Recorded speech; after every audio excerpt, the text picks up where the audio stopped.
because when the German troops came, all these very quiet Germans suddenly became quite loud, and they came out with flowers and flags, swastikas, and greeted them, and the women kissed the troops.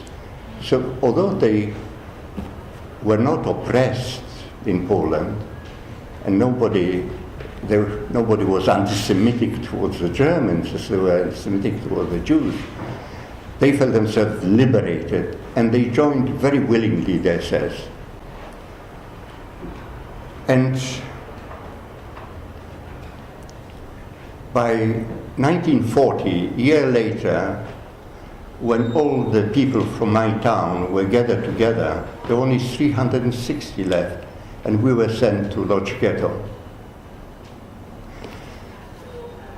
And Lodz Ghetto was very overcrowded, had 160,000 people crammed into a small, ugly area of Bałuty. And the German established a Judenrat, a Jewish council. And the Jewish people said, we can't accept these people.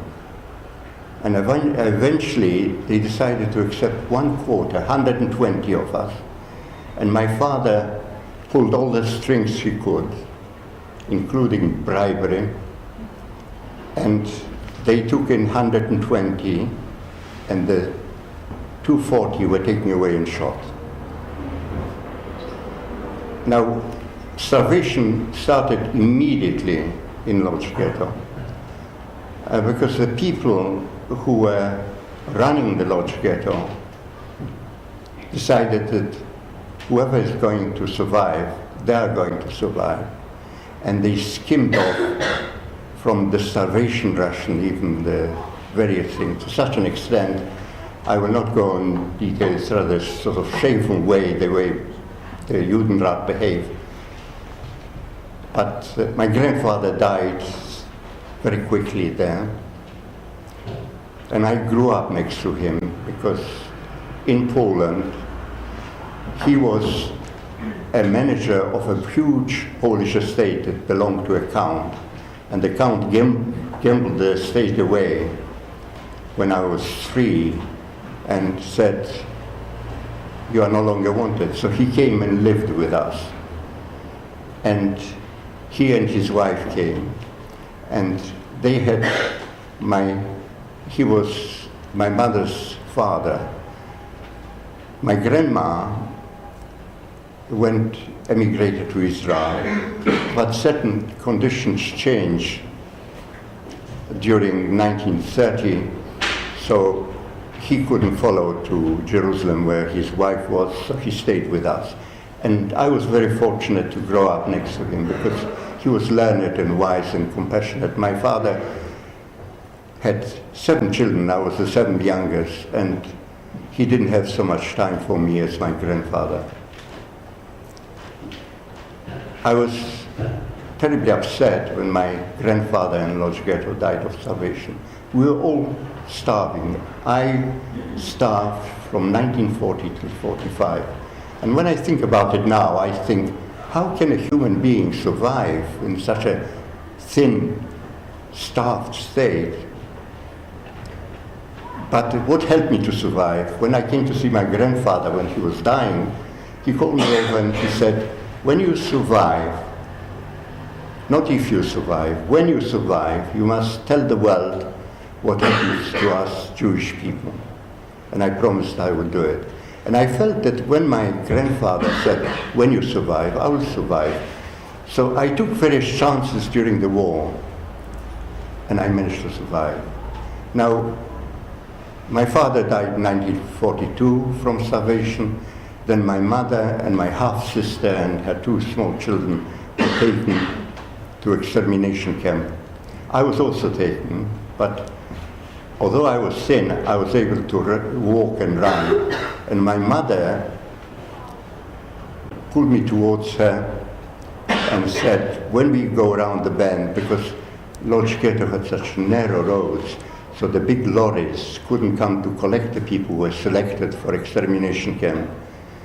So they put us on carts, and she pulled me towards her, and she said, when I tell you to jump, take off your clogs and jump and run towards the end of that place where there's a bog, climb on it, and there's a fence where there's a Jewish fire brigade, jump over to the other side and lie very close to the fence. And she said, if they shout, halt, don't stop. If they shoot, don't stop, just run in a zigzag way. And then at that point, she pulled me towards her and she said, may God be with you, and gave me a kiss and said, jump now. And I ran off, and I did exactly that. And they shouted, and they shot, and they thought that I jumped into the mire of that bog, but I was over the fence lying by it. And I came back, and I was working in Lodge Ghetto from that time on, from 1942 to 44, in a metal factory. By 44, I became quite a skilled worker, and when Lodge Ghetto was liquidated, I managed to be selected amongst a group of 500 for slave labor. And they packed us 80 people per cattle truck to Auschwitz-Birkenau. There were 500 of us and 2,300 in the other 35 cattle trucks altogether. The others were caught hiding in the Lodge Ghetto, and as they were brought to the train, they were put in a cattle truck, counted 80 per cattle truck, and the cattle truck was loaded. So by the time they brought us,